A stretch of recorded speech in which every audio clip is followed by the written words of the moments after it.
So he's such a knob. I know. It's like the Dark Knight. And just to be clear, the ice does ebb, there's ebbing and flowing. So in 2012, there was 1.67 million square miles of Arctic ice. 2013, 2.25. Oh, mostly true. So Oh, that's What? fine. So there's more. Well, there was more in 2013. But hey, they said it was mostly 2012. Are we going to debunk any of this today? Are we just going to are we the prosecution? Well, we can't debunk it because there is an updated prediction. Oh, okay. all right. Arctic sea ice could be gone, according to National Geographic, or as I used to call it, the Tube Sock Titty Magazine. Arctic sea ice could be gone by the year 2035. They should have pushed that one out a little further. Come on.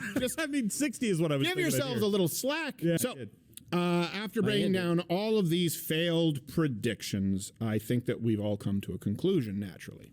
You can shove your climate crisis up your arse. You can shove your climate crisis up your arse. You can shove your climate crisis. You can shove your climate crisis. You can shove your climate crisis up your arse.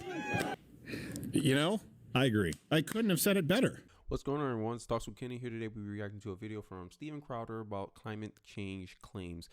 One of the biggest reasons why I won't say I'm a climate change denier, but I believe climate change is very wholly exaggerated, right? Because they make predictions and claims, and year after year after year, it never comes to pass. And if you cry wolf for long enough, people are just going to stop believing in it. And that's where I feel like I'm at with the climate change stuff. Well, I don't want to kind of ramble too on, so let's just get into the video. So, look, it's not any secret that the only way you are controlled with climate predictions, the only way that you get to the Green New Deal or the COP26, or where I went to the Cancun Climate Summit and they supported one-child policy, Ted Turner to thunderous applause, the only way you get this far down the trail, of course, is through fear-mongering, but you don't have to take our word for it. Droughts are intensifying, our oceans are acidifying, with methane plumes rising up from the ocean floor. Yeah. We are seeing extreme weather events and the West Antarctic and Greenland ice sheets melting at unprecedented rates, How about east? decades ahead of scientific projections. None of this is rhetoric, and none of it is hysteria. It is all. Yeah, I just think a lot of the times, but one thing that made me heavily lose credibility with climate change is that they use the pretense of our kids. Oh, they always like to put it in front of kids. The Greta Thunberg lady, I don't know how old she is now. How dare you? With her, they were using them. Oh my God, you're taking our future away. Like almost like they're trying to guilt you. Like they're trying to make you do it in an emotional appeal. Because this is the only way you can justify doing all this radical stuff, right? Instead of doing some, I always mention this, but there's a signs where you can, that it's cheaper to implement filters into these oil rigs where they reduce the amount of carbon that these fossil fuel stuff creates into the atmosphere. I forget where it was, but I might find a video on that if I can. But that's cheaper to do than to try to reimagine, destroy, and reset the whole world into doing everything all green when green energy can't sustain our current usage currently. It's just waiting for us to go into the dark ages. New York, California's already trying it, I believe, and they have massive blackouts. Why? Because the infrastructure's all green electrical infrastructure is not developed enough to actually maintain the energy needs that the people will demand, especially in a highly dense area like California. But I digress. Let's continue. All rhetoric and It is hysteria. fact. By the end of this century, nice you could take a keep break from rising. having The sex average with temperature anything on he Earth could wants. go up another 4 to 8 degrees. What I'm saying is the planet's on fire. This is about our constituents and all of our lives. Iowa, Nebraska, broad swaths of the Midwest are drowning right now, underwater. And for most of your lives, if you're in that generation, you've been bombarded with warnings about what the future will look like if you don't address climate change. The fear mongering, I can't stand that. Like when I forgot the saying, but when someone's trying to get you to do something out of emotion, that's when you're supposed to take a step back the most. Like that's when you're supposed to take yourself out of it the most and evaluate it logically. Obama claims, rising seawater, but he has properties around the coast, right? This is where people start throwing out conflict of interest with all these climate change people, because you'll say their words will say, "Hey, we're gonna go have rising sea levels, but you'll go buy property by the coastline. Your actions will line up to what your words are saying. If you actually believe that, your actions should correlate with that. That's, to me, this is what makes me trust somebody. You make a claim, and your actions align along those lines, and that's what makes me go, oh, okay, yeah, you're trustworthy. Okay, even if you're wrong, I can at least say, hey, you believe what you're saying. But not these people. These people will say, oh, COVID's dangerous, but they're out here having dinner with no mask on in California. I don't know. This is what makes me like tough to believe these climate change people. And when they talk about climate change, it's like 1 degree up, 1 degree down. And they'll say, oh my God, it's hotter now. It's colder now. But they don't give you specifics. They always got some prediction. 12 years, we're going to die. And then when the year come, we're still here. That's when these people come up to me and saying, oh, we're going to die in 12 years if we don't do anything. I'll just be like, I'll see you in 12 years. Because that's true. Every prediction y'all put out has been wrong. Because it's not based on any fact. It's based on your feelings. And you're trying to project it as a fact. But I digress. So, let's go through some predictions here. And you guys can jump in whenever. We're going to start in 1943. Wow. Prediction. 1943, huh? Yep. The U.S. was going to reach peak oil. Remember that term? For I know the Zoomers out there, you may not know this because they've kind of shied away from it now because they just don't really want to talk about it. But let me just give you just some sources, references, and we'll have all the references at louderwithcrowder.com. They warned about peak oil in 1943, Bradford Evening Star. 1956, Corpus Christi. So what? The shift to clean energy is sending the oil industry into decline, but the world needs a much more ambitious plan to save the climate and achieve net zero emissions by 2050. We've always been hearing that. That's according to the International Energy Agency, where said in Global Energy Outlook published Wednesday that the most aggressive climate action is needed as world leaders prepare for the crucial COP26 summit in Glasgow in November. Real Climate Change Science, CNN. Prediction 1. We have been incorrectly predicting peak oil for over a century. So you've been wrong for over a century, and you want me, the new generation, a millennial, Gen Z, borderline. You want me to take you at your word value when all the older folks are telling me, from baby boomers to Gen X, being like, yeah, they've been predicting this something was going to be happening for centuries, and they're still wrong. And you, with your credibility, with your horrid record, climate changers, environmentalists, you want me to believe your new hysteria. Oh, okay. Like, logically, I can't just believe you guys. Like, what kind of critical thinking individual will I be if I just believe you when you've been wrong for over a century? But I digress, guys. Times. 1977, U.S. Department of Energy Organization Act. 1980, the Syracuse Post-Standard. 1996, Nobel laureate Richard Smalley. 2007, Government Accountability Office. 2021, the International Energy Agency. Let's also be clear about this when they talk about peak oil.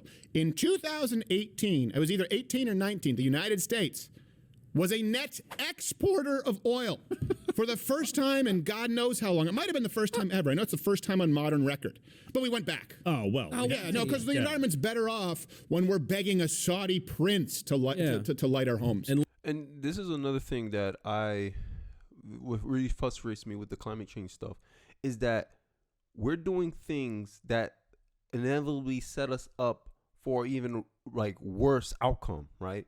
What you mentioned today, this is what I'm looking at this in hindsight is crazy. When Trump called out that, hey, Germany, you're over relying on Russia for oil and you're giving them more leverage over you than you realize, they laugh him off. Look at this. Look at Trump. He's stupid. Laughing at him. And then after he gets out of office, 2021, now in 2022, boom. Now Germany's scared. Oh, someone hit our oil pipeline. We don't know who. Have a conflict of interest there. NATO's telling you, cut off Russia. And your people are like, yo, winter is coming. Now you're in a rock and a hard place. But they want us to essentially put ourselves in the same situation as Germany when we were energy independent under Trump. Meaning we're producing our own energy, we can sustain ourselves. And that's where I like to be. I want our country to be like that. This is why I was so pro-Trump. Because Trump was saying something that I resonate with. Hey, America should be a producer. America should be an exporter. How does that not help our economy? Manufacturing should come back here. All logical sense. And that's what made me vote for Trump. Not his personality, not his character, whatever. You can character assassinate Trump all you want. It ain't gonna affect me. I'm looking at what he was doing. And I think more people should start like realizing that good can come from bad people, so-called bad people. But hey, I digress. Lugging it across, the Pacific and the Absolutely. Atlantic. But let me give you this, an updated prediction. We're going to reach peak oil in 2040. Oh, this one's for real. 1967, here's another prediction. A dire famine was forecasted to be the worst and most disastrous ever by 1975. So keep in mind, this was made in 1967. They were saying by 1975. Did that happen? This is from the UN, Washington Post, The Atlantic, The Evening Standard. No. Oh. Well, that's good, I guess, that it didn't happen. Or were they lamenting it? Oh, John Kerry made it in 2015. WAPO did it again in 2017, and the UN did it again in 2020. I don't remember those. The deadliest famine in history, by the way, the truth, was in China from 59 to 61, had nothing to do with climate change, had more to do with, commie pricks. In 1969, population biologist Dr. Ehrlich said in 20 years, everyone would disappear. This is not a joke. In a cloud of blue steam. This was a biologist. This is what he wrote. We must realize that unless we are extremely lucky, everybody will disappear in a cloud of blue steam in 20 years. So here is something, a prediction in 1970, another one. Leonard Nimoy, here he is, talking about how there's going to be a new ice age by the year 2000. Here. What scientists are telling us now is that the threat of an ice age is not as remote as they once thought. During the lifetime of our grandchildren, Arctic cold and perpetual snow could turn most of the inhabitable portions of our planet into a polar desert. The brutal buffalo winter might become common all over the United States. This is crazy. It's an exaggeration. Wow. Their playbook hasn't changed. How long? 50 years. Their playbook has not changed at all. And now is our generation, because when you're ignorant of your history, right? That what they say, those who do not know their past are doomed to repeat it. So if you didn't know history, right? If you never saw this climate change video that I'm posting right here, or you never saw Steven Crowder's climate change prediction video, you would sit here and believe all this mess. Oh my God, the world's gonna end. Oh, we need a change. And you hear voting along with these people. Oh yeah, well, we need this. We need $1 trillion spending bill. Do whatever you need. We're gonna die in 12 years if we don't do nothing about it. They're having you freak out over this stuff, and it almost seems like the only time people can get you to agree to a bad idea is if you're in an emotionally unstable position. Like if they got you freaking out over this stuff, you just go along with it because all you care about is getting the thing fixed or done. This is why when I go, hey, look, I'm not worried about climate change. People want to call me names, climate change denier, all this stuff. And I ask, hey, can you show me any evidence of this? Hey, 50 years you guys been wrong about this stuff. What makes me think your current claims right now are credible now? Crickets, nothing. Or here's the funny one. I ask a question, they tell me, okay, prove that climate change is not happening. And I'm like, yo, life is not stagnant. There's ups and downs. Temperatures are obviously going to change. You have no argument, but I'm just saying you're over exaggerating what that is or what that means. Because based on the trend, we're supposed to be 10 degrees hotter, but it goes up and down. 1 year's up, 1 year's down. We have a hotter summer 1 year. Now we have a colder summer this year. But oh my God, look, climate change. Hey, I tell you, bro, don't ask like my number one thing. Don't let these people have your emotions, because if you trust these people with your emotion, you'll go crazy. And this is why liberals are the most unhappy people in America. YouGov. Climate experts believe the next ice age is on its way. Yeah. According to recent evidence, it could come sooner than anyone had expected. At weather stations in the far north, temperatures have been dropping for 30 years. Frozen hell, Buffalo. Coasts long free of summer ice are now blocked year-round. According to some climatologists, within a lifetime, we might be living in the next ice age.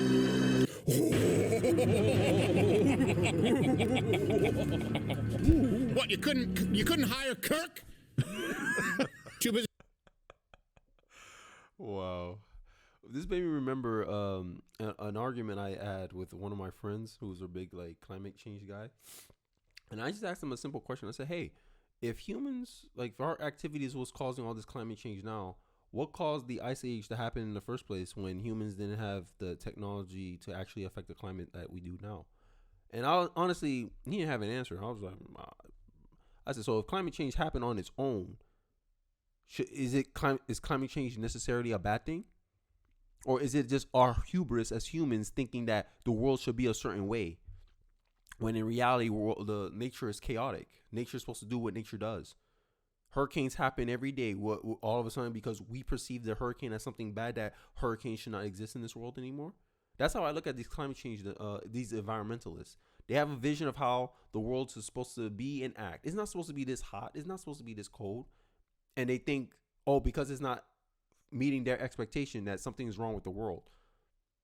I think that's where most climate change people are in. Hey, let me know what your thoughts are in the comment section. But that's just what I'm thinking in my head, off the top of my head anyway. Is he preparing a space launch? Listen, second string needs some help. Yeah, well, you know what? Hopefully it dry freezes those ears. Fixed. Crack right off. Well, we're food rationing. So, stick to saying nanu, buddy. Yeah. Right? Stupid Spock. So, just to be clear, I wanted to show you that because that was released and it was fear mongering, of course. But but it's bad. Ice is bad in that one. Yeah, well, ice is bad in that one. Yeah, because it's almost like they understood that frozen tundra is worse for crops. But let me really quickly hit this. This was widely accepted science. This was Washington Post, 1971. The White House, 1974. Guardian in 1974. Time Magazine, 1974. The world could be as little as 50 or 60 years away from a disastrous new ice age, is what the Washington Post said. Time said telltale signs are everywhere when climatologist George J. Kukla of Columbia University, blah, blah, blah. I mean, these are everywhere. And here's something else, too. This is something that you're told today. Now, I'm not saying that because they were wrong about all of it before, that means they can't be right about anything today. Right. But the argument that they throw out 97% consensus, immediately dismiss it. It's a bullshit argument. Okay, I've told you about this before. You can go back and watch that segment. However, this is not the first time that they've made this argument. This is important because now people say, well, there might have been one or two. I just gave you every major publication throughout the 1970s. And not only that, but these major publications were saying that anyone who denied the idea of a coming ice age were denying what? Scientific consensus. Sounds like a propaganda to me. Right? And that's one of my things is I'm not here necessarily saying that experts should never be trusted. I'm just saying, hey, when an expert opens his mouth, be skeptical of what they're saying and be like, okay, let me ask some questions here. What if this happened? Oh, okay. Why were you guys wrong the previous few times? You know, in good faith, you know? Now, if they start saying that, now if they start using their position as an expert, as an authority to say, oh, you can't question me, you don't have no credentials to question me, then I'm like, oh, then you ain't gonna get my support. Because at the end of the day, support is voluntary. And if to earn the support, you have to be trustworthy. And for 50 years, if you've been wrong about a certain apocalyptic ending that never happened, and you're borrowing off and you're literally spouting the same stuff, because at the end of the day, you can't sit here and say and have an indefinite, oh, climate change will be a problem eventually. No, you can't. You gotta give me specifics. How? What trends are you seeing? Oh, you expect the degree to be 10 years? Okay, let's wait a year and see if it falls in line with your theory. Because to me, if you test your theory out in reality, and reality tells you your theory is wrong, accept that your theory is wrong and move on. And I think this is why this climate change stuff never progressed, really, is because these people are trying to prove themselves right, and they can't let go the fact that they're wrong about this certain issue. Maybe climate change is affecting some in another aspect of it, but no, they're rehashing the same arguments, the same hysteria, and it just seemed like the goal is, hey, we want the world in a certain way, and we're trying to use this to justify it. That's what it comes across to me. But hey, I might be rambling on too much. It's like the same arguments they're using today. By the way, tell me one of the warmest years on record. 2000. No. 1930s. 30. You'd have to go back to the. Yeah, I know, but it was the 14th warmest year on record was 2000 is what I have right here. That's what I just find that funny because it was warmer before an inconvenient truth, and then moderately cooler after. Exactly. Well, no. That was the pause, the great pause. Yeah. He was like the guy who timed all of his stock betting on Ask Jeeves.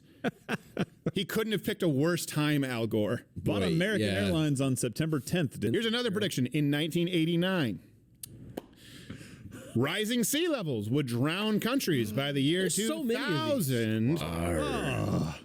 Here, I guess I don't even know. It's like, how do you fact check this? Have any? Yeah, you can't keep saying, "Oh, we'll drown this year." The year came, nothing happened. Oh no, it's next year. Oh no, it's next year. Next year, bruh.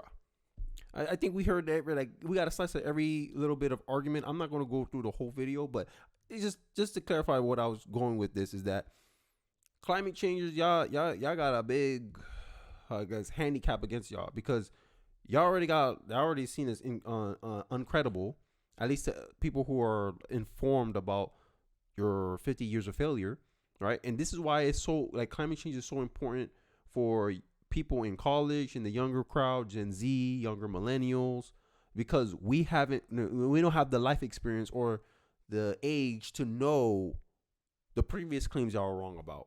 This is why I keep trying to put it out. Pop culture, have celebrities co-sign it. That's why they had Leonardo DiCaprio there to influence all the youth. Let me guys know what you think in the comment section below. What's your climate change prediction? What climate change prediction that you were heard of growing up and it was disproven? Let me know in the comment section. I would like to hear it. Don't forget to like, comment, subscribe, and I really appreciate the support you guys have been showing me. And I'll see you guys in the next one. Peace.